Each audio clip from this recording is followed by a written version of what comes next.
بسم اللہ الرحمن الرحیم۔ جب حسن بن صبا رات کو سو گیا تو میمونہ مزمل افندی کے ساتھ وہاں سے بھاگ گئی اور مزمل اسے امیر شہر ابو مسلم راضی کے پاس لے آیا۔ میں حیران ہوں کہ تم اس کے چنگل سے نکل کس طرح آئی، ابو مسلم راضی نے کہا۔ مزمل افندی اور اس کے بڑے بھائی کی رہنمائی اور مدد سے وہاں سے نکلی ہوں، میمونہ نے کہا۔ میمونہ نے تفصیل سے سنایا کہ وہ کس طرح مزمل افندی اور اس کے بڑے بھائی سے اتفاقیہ ملی تھی اور بڑے بھائی نے اسے حسن بن صبا کی اصلیت بتائی تھی۔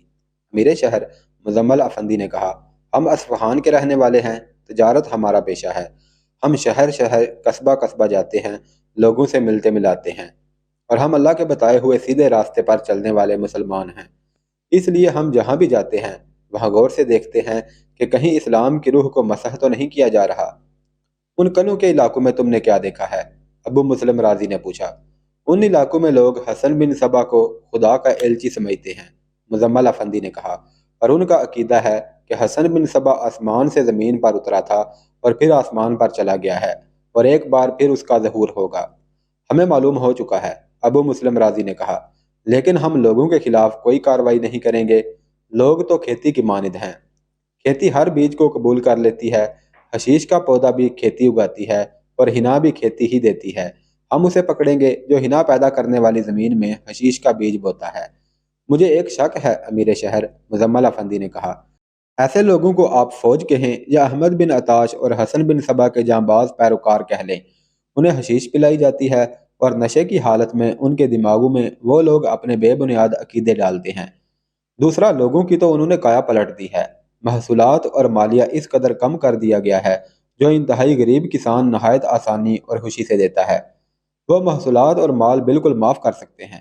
ابو مسلم راضی نے کہا، قافلے لوٹ لوٹ کر انہوں نے قارون کے خزانے اکٹھے کر لیے ہیں اور ابھی تک ان کی لوٹ مار جاری ہے۔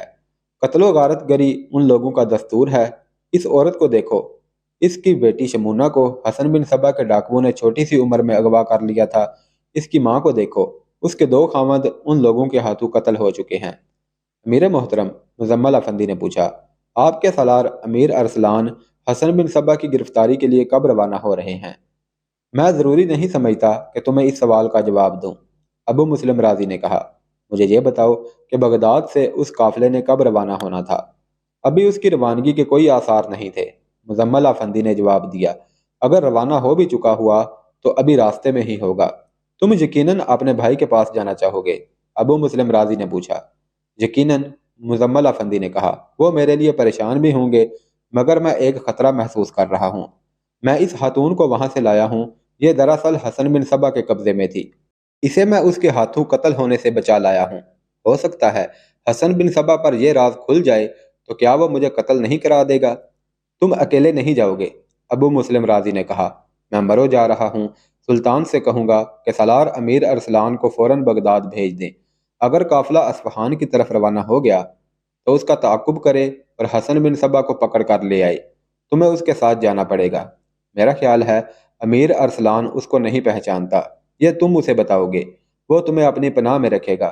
تمہیں یہاں 3 یا 4 دن رکنا پڑے گا۔ امیر ارسلان یہاں آ کر روانہ ہوگا۔ ابو مسلم راضی اسی روز مرو کو روانہ ہو گیا۔ اس کے حکم سے مزمل افندی کی رہائش کا انتظام کر دیا گیا تھا۔ شمونہ کو ابو مسلم راضی نے اپنے مکان میں ٹھہرایا ہوا تھا۔ میمونہ اس کے ساتھ چلی گئی۔ مزمل افندی نے جس وقت شمونہ کو دیکھا تھا اس کی نظریں شمونہ سے ہٹ نہیں رہی تھیں۔ شمونہ بہت ہی حسین لڑکی تھی، لیکن اس کے چہرے پر ایک تاثر اور بھی تھا۔ مزمل افندی محسوس کر رہا تھا کہ اس لڑکی کا حسن صرف جسمانی نہیں، اس لڑکی میں اسے کوئی اور ہی پرتو نظر آ رہا تھا۔ مزمل افندی اپنے کمرے میں گیا تو وہ اپنے آپ میں ایسی ہلچل محسوس کر رہا تھا جو اس نے پہلے کبھی محسوس نہیں کی تھی۔ وہ بے قرار سا ہوتا گیا اور سوچنے لگا کہ کس بہانے وہ ماں بیٹی کے کمرے میں جائے۔ وہ 3-4 بار اس توقع پر نکلا شاید ماں یا بیٹی باہر نکلے تو اس کے پاس آ جائے یا اسے بلا لے۔ اس نے میمونہ پر بہت بڑا احسان کیا تھا۔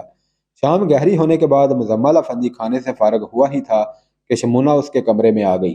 مزمل افندی کو اپنی آنکھوں پر یقین نہیں آ رہا تھا کہ شمونہ اس کے کمرے میں آئی ہے۔ میں تمہارے چہرے پر حیرت کا تاثر دیکھ رہی ہوں، شمونہ نے کہا۔ کیا تمہیں عجیب لگا ہے کہ میں رات کے وقت تمہارے کمرے میں آئی ہوں؟ ہاں شمونہ، مزمل افندی نے کہا، مجھے تمہارا یہاں آنا عجیب لگا تھا، لیکن جس بے باکی سے تم نے پوچھا ہے اس سے میری حیرت ختم ہو گئی ہے۔ میں تمہیں حرم کی ایک عام سی لڑکی سمجھا جو بچپن میں اغوا ہو کر یہاں تک پہنچی ہے۔ میں اغوا ہوئی تھی، شمونا نے کہا، لیکن میں کسی کے حرم میں قید نہیں ہوئی۔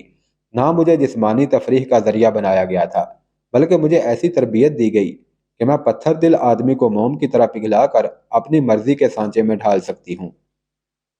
تمہیں یہ تربیت کس نے دی تھی؟ مزمل افندی نے پوچھا۔ حسن بن صبا کے ٹولے نے، شمونا نے جواب دیا۔ لیکن مزمل، میں تمہیں یہ داستان سنانے نہیں آئی کہ میں کیا تھی اور اب کیا ہوں۔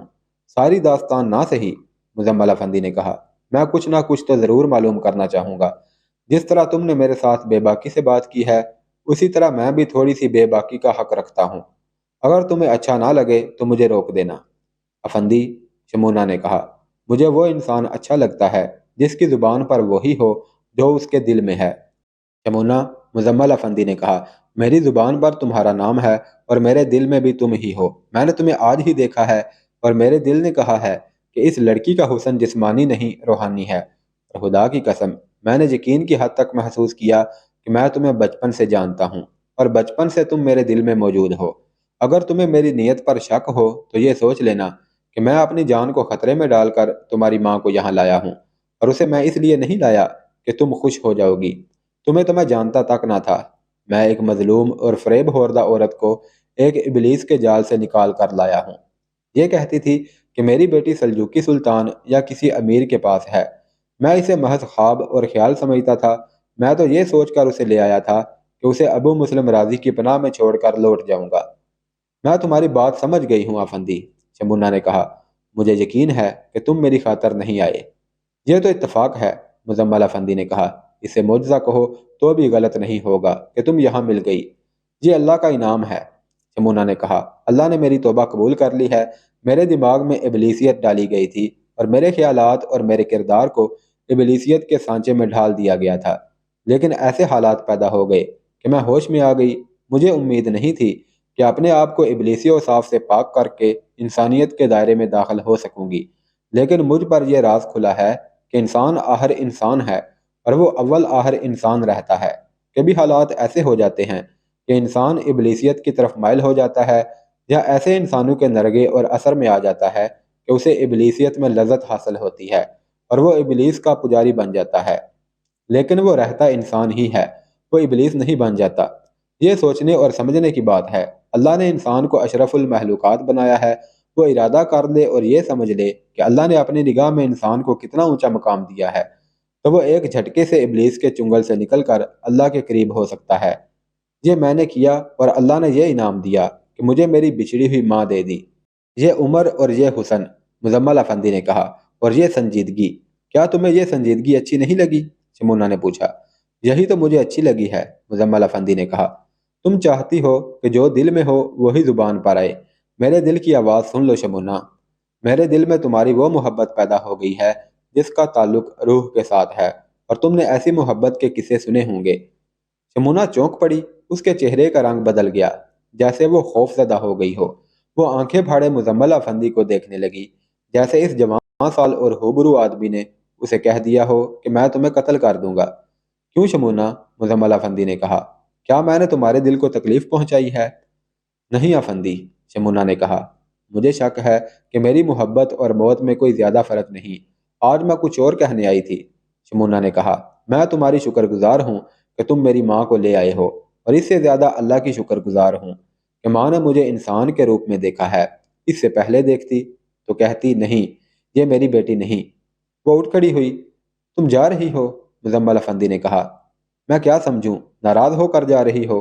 کل لاؤں گی افندی، شمونا نے قدرے خوشگوار لہجے میں جواب دیا۔ میں ناراض نہیں ہوں، تمہاری نیت سمجھ گئی ہوں۔ میں چہرے سے نیت معلوم کر لیا کرتی ہوں۔ میں نے تمہارے ساتھ کچھ اور باتیں بھی کرنی ہیں، اور شمونا چلی گئی۔ اگلے روز کا سورج طلوع ہوا۔ مزمل افندی ناشتے سے فارغ ہو چکا تھا۔ شمونا اپنی ماں میمونہ کے ساتھ اس کے کمرے میں آ گئی۔ مزمل، میمونہ نے کہا، میری بیٹی نے بتایا ہے کہ تم نے اسے اپنے لیے پسند کیا ہے۔ نہیں، مزمل نے کہا، اپنے لیے پسند کرنے کا مطلب کچھ اور ہوتا ہے۔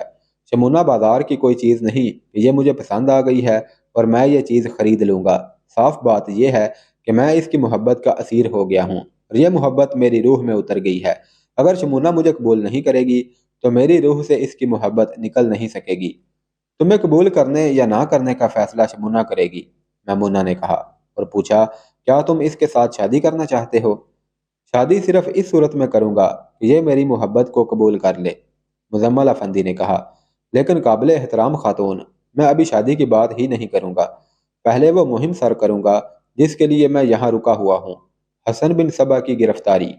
سلطان نے حکم دیا ہے کہ حسن بن صبا کو زندہ اس کے سامنے لایا جائے، لیکن وہ میرے سامنے آ گیا تو میں اسے زندہ نہیں چھوڑوں گا، میری تلوار اس کے خون کی پیاسی ہے۔ اس لیے کہ اس نے میرے پہلے خاوند کو ڈاکوؤں کے ہاتھوں قتل کروایا تھا، میمونہ نے پوچھا، اور اس لیے کہ اس نے میرے دوسرے خاوند کو بھی قتل کروایا ہے۔ کیا تم ہم ماں بیٹی کو خوش کرنا چاہتے ہو؟ نہیں، مزمل افندی نے جواب دیا، میں اللہ اور اللہ کے رسول صلی اللہ علیہ وسلم کو خوش کرنا چاہتا ہوں۔ حسن بن صبا نے بے شمار عورتوں کو بیوہ اور بے شمار بچوں کو یتیم کیا ہے، اور وہ اسلام کی روح کو قتل کر رہا ہے۔ افندی، شمونہ بے اختیار بولی، اگر تم اس ابلیس کو قتل کر دو تو خدا کی قسم اپنا جسم اور اپنی روح تمہارے قدموں میں ڈال دوں گی۔ میں نے اس سے اپنے 2 خاوندوں کے قتل کا انتقام لینا ہے، میمونہ نے کہا، اور اس نے میری بیٹی کو جو تربیت دی ہے اور اس سے جو قابل نفرت کام کروائے ہیں، میں نے اس کا بھی انتقام لینا ہے۔ لیکن ماں، شمونہ نے کہا، کیا آپ محسوس نہیں کر رہی ہیں کہ آپ بھی اور افندی بھی جذباتی باتیں کر رہے ہیں؟ کیا آپ یہ سمجھتے ہیں کہ حسن بن صبا کو قتل کرنا اتنا ہی آسان ہے جتنی آسانی سے آپ قتل کے ارادے کی باتیں کر رہی ہیں؟ میں اس کے ساتھ رہی ہوں، کوئی شخص اس کے پاس اسے قتل کرنے کے ارادے سے جائے گا تو وہ سوچ میں پڑ جائے گا کہ اس شخص کو قتل کروں یا نہ کروں۔ میں اس کی یہ طاقت دیکھ چکی ہوں، میمونہ نے کہا۔ میں اسے طاقت نہیں جادو کہوں تو غلط نہیں ہوگا۔ طاقت کہو یا جادو، شمونہ نے کہا، اسے جتنا میں جانتی ہوں اتنا آپ دونوں نہیں جانتے۔ میں کہہ رہی ہوں کہ اسے قتل کرنے کا کوئی اور طریقہ سوچنا پڑے گا۔ اسے پکڑنے کے لیے فوج بھیجی جا رہی ہے۔ میں آپ کو بتاتی ہوں، وہ نہیں پکڑا جائے گا، اور اگر پکڑا گیا تو بڑا ہی خوبصورت دھوکہ دے کر نکل جائے گا۔ اسے قتل کرانے کے لیے کرامتیوں کو استعمال کیا جائے تو کامیابی کی امید رکھی جا سکتی ہے۔ یہ تم کیسے کہہ سکتی ہو؟ مزمل افندی نے پوچھا۔ یہ میں اس لیے کہہ سکتی ہوں کہ میں حسن بن صبا کے ساتھ رہی ہوں، شمونہ نے جواب دیا۔ اس نے 3-4 بار یہ الفاظ کہے تھے کہ صرف کرامتی ہیں جن سے میں خطرہ محسوس کرتا ہوں۔ میں نے اس سے وجہ پوچھی تو اس نے کہا تھا کہ کرامتی خون خوار لوگ ہیں اور ان کی تاریخ قتل و غارت گری سے بھری پڑی ہے۔ حسن بن صبا نے مجھے بتایا تھا کہ کرامتیوں نے خانہ کعبہ میں بھی مسلمانوں کا قتل عام کیا تھا، لیکن اب کرامتیوں میں وہ بات نہیں رہی، میمونہ نے کہا۔ میں حسن بن صبا کی بات کر رہی ہوں، شمونہ نے کہا۔ وہ کسی سے نہیں ڈرتا، خدا سے بھی نہیں ڈرتا، لیکن اس کے دل میں کرامتیوں کا خطرہ موجود رہتا ہے۔ ہم کرامتیوں کو کہاں سے لائیں؟ مزمل افندی نے کہا۔ مل جائیں گے، شمونہ نے کہا۔ میں امیر شہر سے بات کروں گی، لیکن ابھی نہیں، ابھی وہ فوج بھیج رہے ہیں، خدا کرے کہ وہ پکڑا جائے، اگر نہ پکڑا گیا تو میں کرامتیوں کا انتظام کروں گی۔ شمونہ، مزمل افندی نے کہا، اگر میں وہی کام کر دوں جو تم سمجھتی ہو کہ کرامتیوں کے سوا اور کوئی نہیں کر سکتا تو جو انعام مانگو گے امیر شہر سے دلواؤں گی، شمونہ نے اس کی بات کاٹ کر کہا۔ نہیں شمونہ، مزمل افندی نے جذباتی سے لہجے میں کہا، میں نے کسی امیر وزیر اور کسی سلطان سے انعام نہیں لینا۔ اس نے شمونہ کی آنکھوں میں آنکھیں ڈال کر دیکھا۔ میمونہ اٹھ کھڑی ہوئی اور ماں بیٹی کمرے سے نکل گئی۔ امیر شہر کے محل نما مکان کے عقب میں کچھ دور بڑا ہی خوشنما باغ تھا جس میں شہر کے لوگ داخل نہیں ہو سکتے تھے۔ اس میں گھنے پھولدار پودے تھے، گھنی بیلیں اور سارے باغ پر سایہ کیے ہوئے درخت بھی تھے، اور یہ درخت تعداد میں بہت زیادہ تھے۔ بعض بیلیں اس طرح درختوں پر چڑھی ہوئی تھیں کہ سبزے کے غار سے بنے ہوئے تھے۔ اسی دن کا پچھلا پہر تھا۔ شمونہ مزمل افندی کے کمرے میں آئی اور یہ کہہ کر چلی گئی کہ میں باغ میں جا رہی ہوں، وہاں آ جاؤ۔ تھوڑی ہی دیر بعد وہ دونوں باغ کے ایک بہت ہی دل نشین اور ڈھکے چھپے گوشے میں بیٹھے ہوئے تھے۔ کیا میں یہ سمجھوں کہ تم نے میری محبت کو قبول کر لیا ہے شمونہ؟ مزمل افندی نے پوچھا۔ میں نے تمہاری محبت کو ٹھکرایا تو نہیں، شمونہ نے کہا، لیکن مزمل، میں تمہیں خبردار کرنا ضروری سمجھتی ہوں کہ میری محبت تمہیں راس نہیں آئے گی۔ حسن بن صبا کے یہاں مجھے ایک بڑا ہی خوبصورت دھوکہ بنایا گیا تھا، اور مجھے یہ تربیت دی گئی تھی کہ جس آدمی کو جال میں لینا ہو اس پر نشہ بن کر طاری ہو جاؤ اور اسے ہوش میں ہی نہ آنے دو کہ وہ ایک بڑے ہی خطرناک دھوکے میں آ گیا ہے۔ میں نے یہ کمال حاصل کیا اور مروں میں اپنے اس کمال کو آزمایا اور ایک ایسے آدمی کی عقل کو اپنی مٹھی میں لے لیا